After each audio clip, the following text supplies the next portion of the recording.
Welcome to the Shared Existence Podcast, where we uplift real stories, where truth-telling, healing, and authenticity take center stage.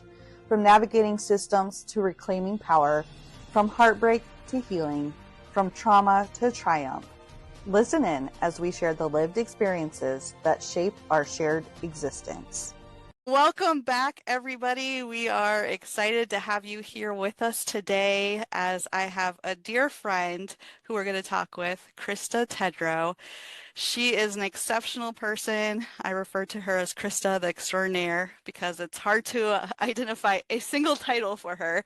She's an author, a consultant, a grant writer, an advocate, and she's really done a tremendous job around amplifying voices and using lived experience to do systems work. I'd like to pass it over to Krista if you want to tell folks that are listening a little bit about yourself as well as how our paths crossed. Sure. Well, thanks, Barb. I also can't figure out what I want to be when I grow up for real. So that's part of the reason why it's hard to find a title, because I like to try things out. And I'm a serial entrepreneur. So that's kind of another way to say it. Our paths crossed, Barb, as you know, when you were living in Ottumwa, Iowa. And I do believe good things come from and happen in Ottumwa, Iowa. And so our paths really crossed doing work with young people, with youth, and supporting individuals that, needed and were seeking opportunities that their peers may not have had, or peers had, but they may not have. And so a lot of the work, Barb, that I do now was informed by you. You modeled that work of ensuring that we're utilizing the voice that people we're serving to design the system, to address the system. You've done a lot of education for me on my own white fragility and all the terms and actually not just the terms, but deepening it to help me do a lot of self-reflection, a lot of healing, and understanding how harm in systems specifically that are built to oppress can and do exactly what they were built to do. So with that, it's been great to continue doing that work and working with you along the way at a lot of different gestures. And also with your background of amplifying voices. I remember you asking me, well, you're uplifting everyone else. You're always like putting, are you sure you had it? And again, we've talked about it. I have challenges doing that. So thank you for providing this platform to share my lived experience and expertise, and also that of so many others. So that is a little bit about me. I would say I was in the foster care system. So I grew up and out of the foster care system, ended up being adopted. I would say that my adopted home wasn't really much better than some of the homes that I was in the system either. And so I'm very passionate about doing work with foster youth and doing diversion programming and prevention. And with that, I am also a mom. So I didn't always want to be a mom because I just thought I wouldn't be good at it, right? And I have a lovely, brilliant, incredible little human who is 7 and is just absolutely phenomenal. I love that she and Isaiah love to play together because they can actually keep up with each other. So that was a whole experience, like having a play date with somebody who, like, So, and that's been another part, Barb, where I know this is supposed to be about me, but I do want to say, you've helped me educate myself on Amelia's neurodivergence, my own neurodivergence, and how to really show up to support her with the different abilities that she has, right? So it's been phenomenal to watch your journey of loving yourself and also loving Isaiah and seeing what motherhood looks like in all of the glory and in all of the pain, I suppose. And so that's another big piece of my story is Amelia. And yeah, I'm still in Ottumwa, Iowa, and still do lots of rural development work and addressing systems. So that's a little background on me. And Krista, for those of you who do not know her, is extremely humble. And so why I do appreciate the shout outs, I will let people know that from the minute we met, I was instantly drawn and attracted to your passion around making an impact and centering people's experiences. And I feel as a group, yourself, myself, with some others, we've really been on a journey together. We've been learning from each other. We've made some mistakes. We call each other in. We evolve, and really, you can't ask for more than that. And coming to today, being able to sit here with you as a published author, like, can we just celebrate that? That's amazing. And I'm excited for folks to not only get their hands on this, but to hear from you today about the process of bringing this from an idea to life. Would you be willing to just share a little bit about what's this journey been like as you stepped into the role of author? Sure. So I think it really started a year and a half ago. I was in Mexico. I took a trip, a solo trip to Mexico, and I had been dealing with a whole lot, right? And you were walking through me with that season too. I had met my biological father, reconnected. He was in prison. He didn't want to die in prison. So it was this process of saying, hey, I feel called to support walking him home and trying to get him out. And so we did that. And his hope was that he didn't die in prison, right? So that just is heartbreaking in and of itself. But then I found out while writing his obituary that his dream was to go fishing in the Gulf of Mexico. So I had the opportunity to go to the Caribbean Sea, right along the coast, and release his ashes there.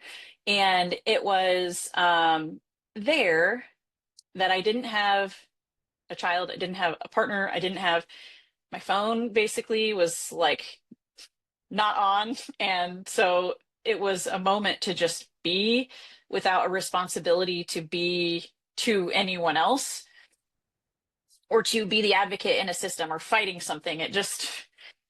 It really did something to me. And I remember waking up and just crying the first morning I was there because I didn't know who I was without all of that weight, really, or that responsibility, or that since I was probably a kid, right? Because I was the oldest. And so with that, I began to write.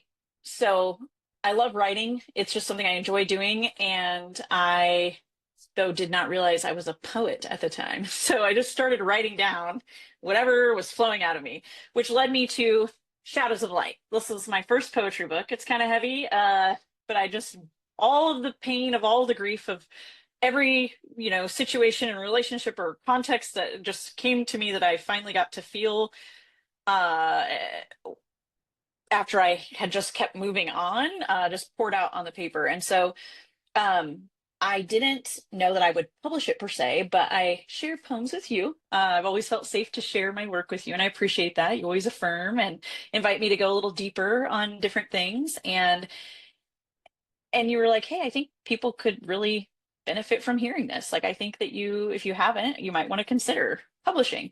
And then I had a couple of other friends that said, man, oh my God, that really touched me. It would be really, I think other people could heal from some of the words you put down on page. So with that, I began the process of like, okay, all right, you can publish. So found out, I'll keep it brief, but Amazon, you can publish for free, but then you don't actually own your words and you don't get a very big royalty and all that. And as a serial entrepreneur, and I'm always trying to figure out what the ROI is on something. Like, I remember when Aaron read my book, he's like, oh, it was really, really good, my partner. And I was like, well, was it worth $14? Like, would you pay 17? And he's like, what are you talking? And I'm like, thank you. Thank you. So it was interesting. So anyway, I ended up going through the process to become a publisher. So I am also a publisher and really want to support people in owning their voice, owning their words, sharing their stories. And as you do, Barb, with this platform and just everything that you do, storytelling, right? It's worked for hundreds of thousands of years to pass down wisdom and to heal people. So of course it's capitalized in America. But anyway, I digress. So ended up becoming a publisher, bought ISBNs, 10 of them, and was like, I know I'll write more. And I also want to help other people who want to write. So published Shadows of Light. That also then led to finding me. And a lot of what was happening was I would, wake up, and I feel like it's like Emily Dickinson would say, like, she would get a poem in her brain and just need to like write it down right away. Like it just, so something just comes and you're like, oh. So my notes app has tons and tons of, and then like a napkin or meeting notes, because if I'm sitting in a dumb meeting I don't want to be in and it's boring and I already know what we need to do, and I might be writing poetry in those. So anyways, it's been an experience to just really express myself. And I think I told you earlier this week or last week, whenever, that it's wild to me how the best way for me to process and heal is to write it out. And I think it's because I'm still enough, I'm embodied, I'm focused. And also, everybody heals differently, right? So that verbal processing, often that can be a great way. But for me to really just go within and be with myself and whatever I'm feeling, that's important in that solitude. So with that, I wrote Prevailing Purpose basically in like 3 days. It came through for the most part. Went back, of course, and edited and filled some things in, but I realized I wanted to do some more writing, and I also knew that there was a chapter in here specifically for called The Remembering, and that if I wrote that chapter, there's no other chapter or there's no other story that I would be ashamed of or be afraid to speak about or write about. And so it just kind of made sense.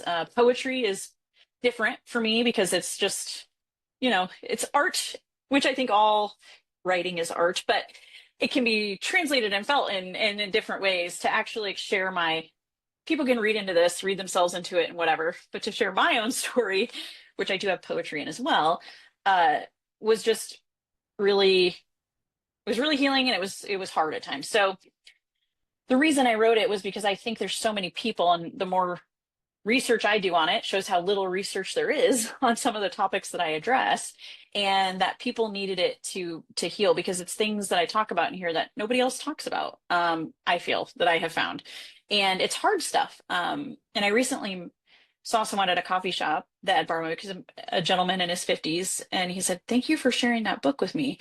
I said, "Oh, what'd you think?" He goes, "It was really hard, but it helped me." And I thought, how amazing that somebody could recognize how and see it was hard to read and to be okay Absolutely. with that, like as a white male in Right. southern Iowa, um And Krista, but it helped him. can you tell Yeah. the readers, because I know exactly what chapter 4 is about, and Oh, you sure, found it very sorry. hard, but could you, Yeah, without being a complete spoiler for your book, but just kind of sure. introduce them to the idea and the concept of chapter 4? Yeah. So thank you. In chapter 4, I talk about basically I had experienced childhood abuse. That's something that many people have experienced, sexual abuse, physical abuse, emotional, like all those things.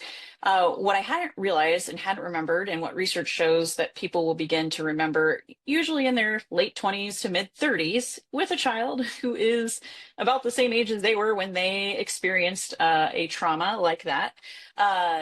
That if there was any sort of content created, and when I say that, I mean sexual abuse materials, photos or videos of that nature, that would be something that people start to remember right around this age, and also and or being trafficked, right?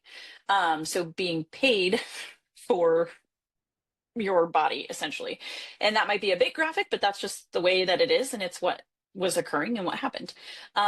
So with that, I think for me, it was wild to think that I had had this very constructed idea of what had happened to me. I'd been able to deal with my trauma, I'd been able to survive it and be able to begin to feel like I was thriving. Yet throughout the book, I talk about there's these different ways that this repression would show up, and I didn't know because I wasn't conscious of what was occurring. And so I think there's so many more people walking around with this invisible, debilitating, harmful, unknown experience that doesn't, they just don't realize how much it's impacting. So I think the opportunity to heal from that is really what led me to really writing it, speaking to it, talking about it, to have that space. And I've received really great feedback from folks who have expressed, I didn't know anybody else felt this way or experienced this, and I'm so glad you chose to heal. Basically, every word resonated. So that there just tells me if it was just for one person, that's all it needed to be. So does that answer the question? Absolutely. And I think for our listeners to understand that when you read this, it will resonate if you've had some sort of experience that harmed you as a child or even as an adult, really.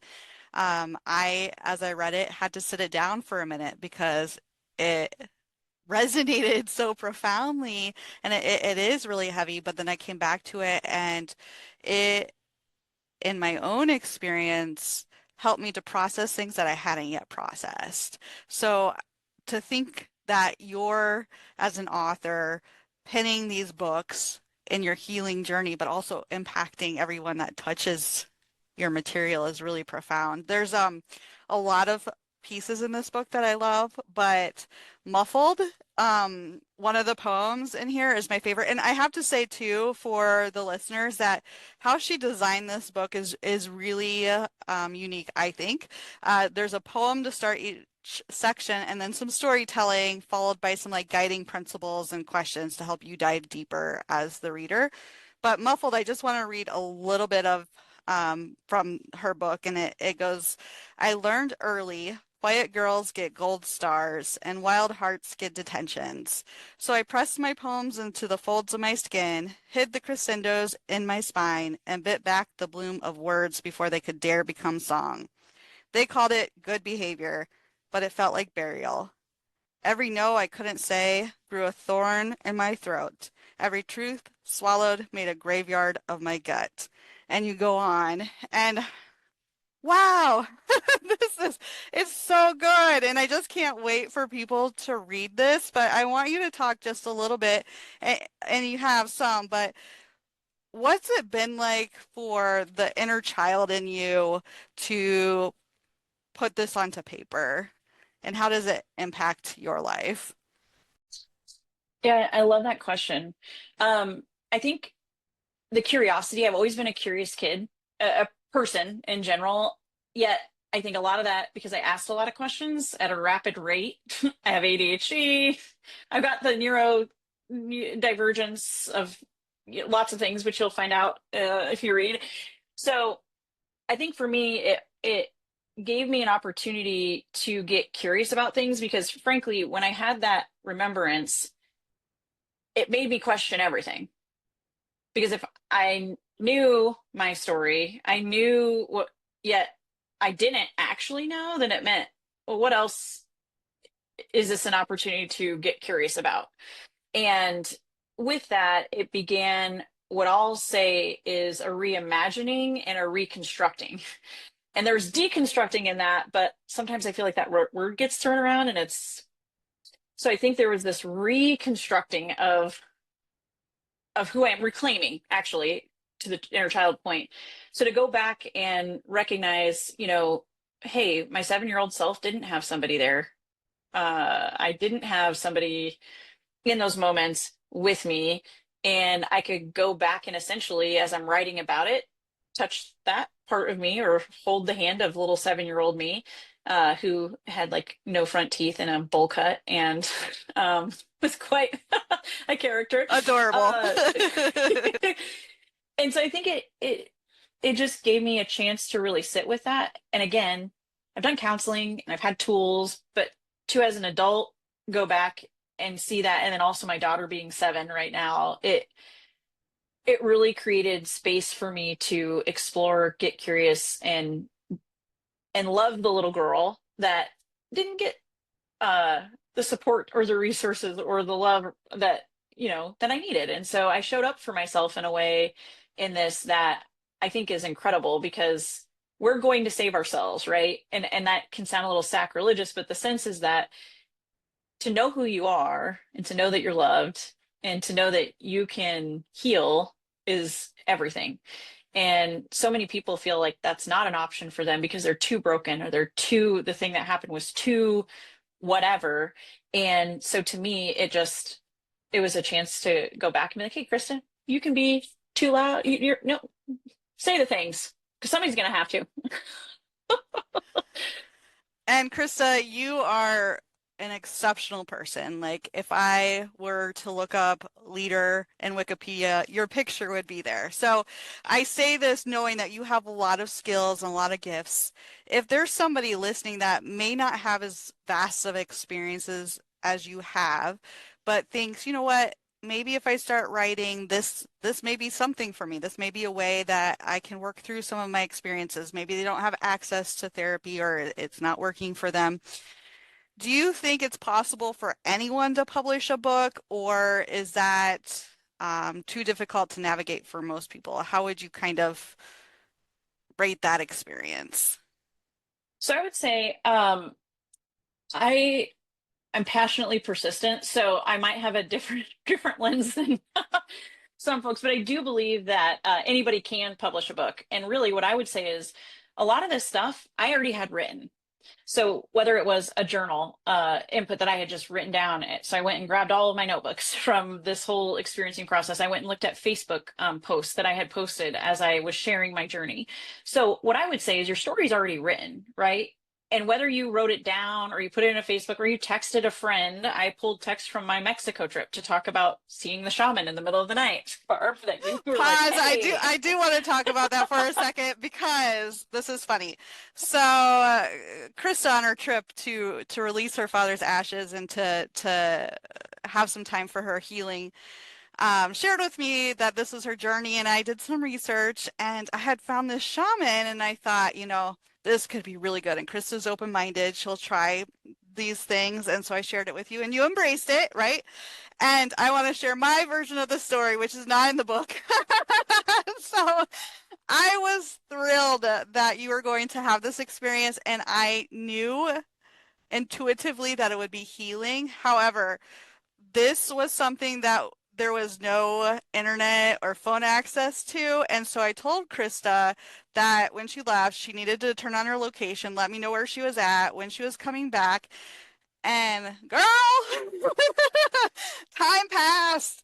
And a couple hours later, I'm like, oh my gosh, did I do the wrong thing? Did I send Krista into the forest of rural Mexico? And now I don't even know where she is. And I was like starting to doubt, you know, that advice. But you had a good experience, and I'll let you share a little bit about what that was like.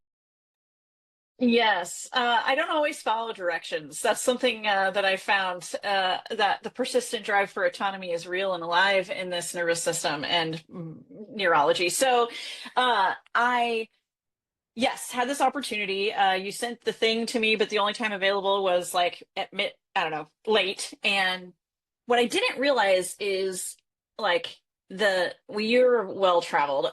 The folks that are in the industry, right? The hotel desk people like had people that they knew. And so then I got this ride from this really interesting car and young person. And I was like, are you even 12? I'm not sure, but it's okay. Like, and so I'm in this like teeny tiny Honda Civic from, I don't know, 1984. And we're driving in the jungle and like, I don't even know if he can get into where we're going, but it's like 20 miles away from the hotel, maybe 14, I think it was. Well, even I did have my location service on. I did follow directions, but in the jungle, none of that matters because you None have of no it reached reception. me, right? So it's not that I didn't or intentionally wasn't. It happened, nature. So that experience really was so incredibly healing to be on this sacred land. This gentleman had inherited and is indigenous and is hoping for that to be a healing place for people of all faiths to come, which I absolutely loved. So it was just I want to share with you how our culture heals, and I want to provide that as a service. And so I didn't really know what all went into it because I basically will try anything once to the detriment of myself, but I tend to be sensory seeking and a bit not averse to risk. And so anyway, that experience was incredible. And when I think about going into this little this hut. I didn't realize it was like literally concrete and all black, like totally dark, and they like shut you in because the smoke. Anyways, so I thought I was gonna die before I even like got through the ceremony because I'm claustrophobic and just all the things. And I was like, "You're gonna shut that door?" Like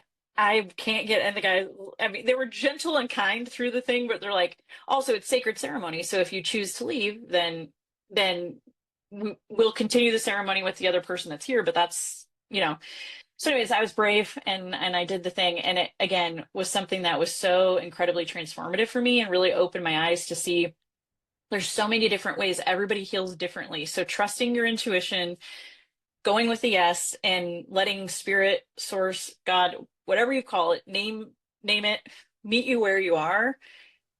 That's when you get the chance to heal. So I think that that's another thing I would invite folks to think about as they're in the healing journey, right? It could be reading this book, it could be on a walk, it could be wherever it is, as long as you're open to it and willing to just be with yourself for a minute, you can meet yourself and spirit can meet you.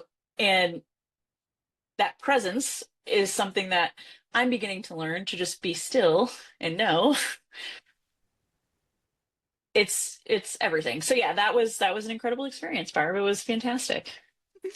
I didn't mean to interrupt you, but I did want for them to hear a little bit about that. And you do talk more about it in the book, but I do want to go back to the publication process and how you feel that could translate to someone else's journey, if it's accessible or not. Yeah, so I wouldn't necessarily say it's accessible, right? In terms of like, it's another system you have to navigate, right? So you have certain systems you have to log into in order to, if you're going to own your ISBN, if you're going to own your words and own your work, yeah. So with Amazon, you can go in and you can publish very easily. They have all the setups there. They can buy your or just give you the ISBN, which is your International Standard Book number. And essentially, though, what happens is they own your work because they own the number associated with it, much like a social security number is attached to your name. Your book gets a social security number that is attached to it, and the person who owns that, while your name might be on it, is the entity is Amazon, right? You don't own it. So with that, what happens is you then don't get the same amount of profit from your book. It's like 20% versus 60 to 70, depending on what and how much and the format and things. But needless to say, it makes it easy. And I think it also preys on vulnerable. I hate to use the word vulnerable, but people who aren't aware and just want to get it done. Also, I'm a systems person, so I'm going to question everything that's free because I mean, it's interesting. And is it really free? Because somebody's got to be profiting, especially if it's on Amazon. So with that said, I think that the accessibility, it can be accessible. And if that's the route for you and you don't care about that and the intention is just to get something out there, go for it. Like, I think that can be a great way for somebody to start, to just get it done, to know that you can do it. Your book will be online. You'll have the link. You just won't have the benefits of fully owning, So then this other process for me, it was like, it's my words. I want to sell this thing. If you publish on Amazon, you can only, with Amazon as the ISBN holder, that's the only place you can sell it. I wanted to be able to sell my book and other books, right? Wherever, anywhere. So that bookstores could order it and, whatever. So to me, it was important for that. The accessibility of it, though, is navigating that system, right? It's a whole industry. So you got to get a trade. Well, if you're going to do it the right way, you're going to get a copyright. You're going to go and log into 15 different places and just follow the process, right? It's just a process. And I can appreciate the dopamine hits I get from discovering and learning new things. So it's feasible to do. I wouldn't say it's easy to do, but Barb has invited me, and I will be putting somewhat of a class together, or technical assistance for folks that want to do this. So I can help publish. Basically, you give me $100, you get your ISBN number, you own it, and I'll help you with formatting, etc. But then if you want to do it yourself, you start a business, you have your publishing imprint, and you can do it on your own. So I think there's lots of ways to get it done. And I would also say this, you're still, while you're not published per se, you're all authors, right? How many things have we written or spoken or texted? your story is there, it's yours, it's your words. So I think how people are, oh, to write a whole book, well, it's really not that hard. Like I used to think that, but then I'm like, really, it's really already basically done. So anybody can do it. Absolutely. Thank you. And I think that's your example is really inspiring and motivating to many folks, myself included. You know that I have said for a decade probably I'm going to publish a book. And the funny thing is, Krista said it like 7 years after I did, and she published her book faster. Now she's got 3 books out, and I still don't have one yet. But when she creates her master class, which we'll share with you in the future, I will be participating in that and learning from her, from you, Krista, and your experience. So I thank you for sharing that with me and as well as with others. Before we wrap up, is there anything that you didn't talk about that you would like to share, or any other advice you have for those that are tuning in, or anything about your book that we didn't talk about? Sure. So I think I also have one child, Barb, and you have moved multiple times in that time and have 3 children that have also graduated from high school in that time and have, anyway, so like, okay. Time is just, it's what it is. And it all happens in the flow. So I think what I would like to say is I really appreciated, for me, I'm somebody who does like to have a little bit of structure. So I really loved the 7 souvenirs and the purposeful ponderings that I did at the end. And so I want to just talk about the last chapter, which Barb and I talked about this, how we sometimes will read the last chapter, or like start from the back and then go to the front. And she, reading this, was like, I actually started at the beginning of this book. We'll talk about that later. I don't normally do that.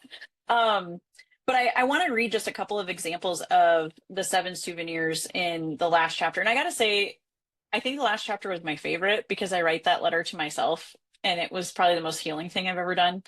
But one of the 7 souvenirs is the promise doesn't always arrive in the package you expected. Sometimes it looks like a train ride with a 3-year-old. Sometimes it sounds like belly laughs in the kitchen. And sometimes it feels like breathing without fear. Stay open. It might surprise you. So there's these little notes in here that I just absolutely love because it's like, here's my storytelling, but what did I actually take away from it? Because, to me, it's like, hey, and I think other people will take away other things from it, right? Another one that I really, really liked is, and since we're talking about legacy and writing our story, etc., you're allowed to rewrite your legacy. You're not destined to repeat cycles. You're not obligated to carry the burdens of your parents that they never laid down. You can love your child without reliving your childhood, and you can become the ancestor who changed everything. And when I think about that and what that means to me, both of my parents struggled with addiction, right? And they were in and out of prison, and they had just so many things that their parents also had challenges with. And to be the one that says, hey, that's not going to happen anymore. That, to me, many of us are doing that. It doesn't have to be that your parents were, drug dealers. I like to say they were entrepreneurs and they spent some time in residential scaling their work. But, it doesn't have to be like that. It could be whatever it is, right? That you've seen as repeating patterns, and you're saying, hey, for me, I get to choose different, and it's different for everyone. And then the last thing I would do is you're the promise. So this is the last of the 7 souvenirs. You're the promise, your life, your light, and your presence, your healing. You're the proof that the story can change, that love wins, and that broken things can bloom again.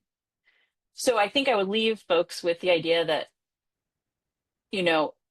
there is a breaking at times that happens. And in that, you get to reform and become something new.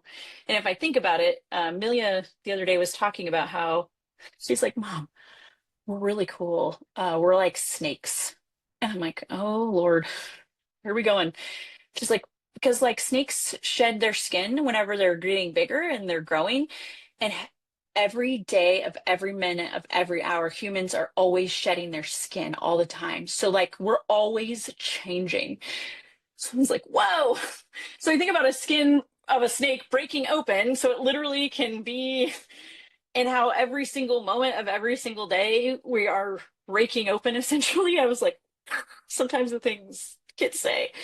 And so it really is just an opportunity to realized that a lot of my pain, it was just part of my experience, and that I can live in it and stay in it, or I can choose to experience the truth of what it was and also what it was able to teach me that I can support and help other people heal from. So, yeah, and then publishing and writing my words, I was silenced much as a child. So I think this is another way, an avenue for me to share my voice and other voices that have been shut down, repressed, choked out, silenced.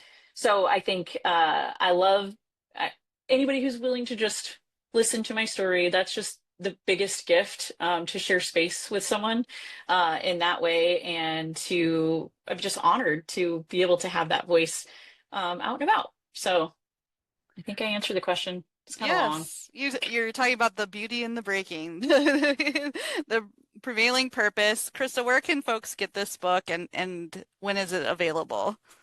So Amazon, it will be on Amazon for Kindle and to order paperback copy, and then Audible as well. So Awesome. we have some options.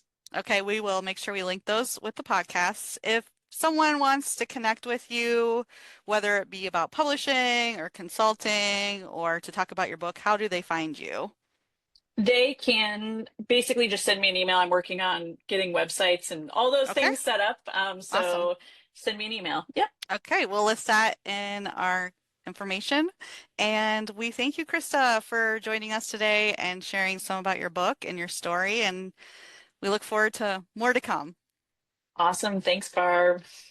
Thank you for joining us today, for listening, feeling, and growing with us.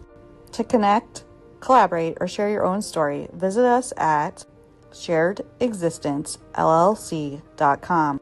Until next time, may we keep honoring the sacred and let lived experiences guide our shared existence.